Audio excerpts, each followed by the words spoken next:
The theory of atom bomb. Atom bomb, परमाणु बम का क्या सिद्धांत है? Atom bomb is based on the principle of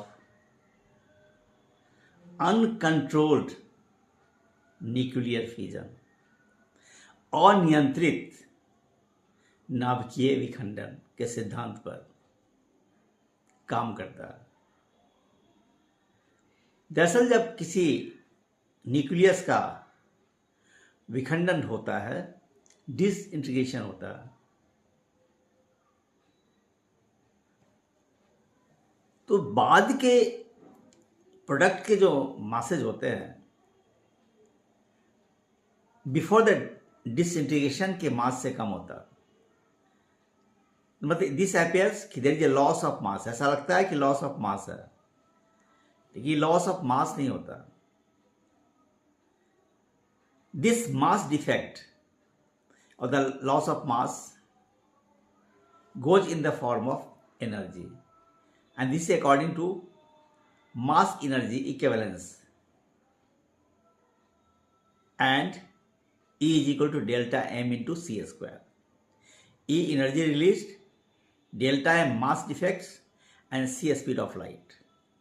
This is Einstein mass energy equivalence. So E is equal to delta m into c square is responsible for the energy produced in a nuclear fission. अब fusion controlled और uncontrolled की बात आती है, तो atom bomb में क्या होता है? अनकंट्रोल्ड होगा। Understand the physics here.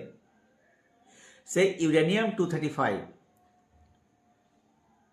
पर एक न्यूट्रॉन का बम्बार्डमेंट कराते हैं, तो कराएंगे तो बेरियम न्यूक्लियस मिलेगा और क्रिप्टन न्यूक्लियस मिलेगा, साथ साथ 3 न्यूट्रॉन मिलेगा, और लगभग 200 MeV एनर्जी में निकलती है। Note down, uranium 92 235 plus N01 neutral neutron is bombardment, you get compound nucleus, and then again it disintegrates and you get barium plus krypton plus 3 neutron plus 200 MeV of energy, right?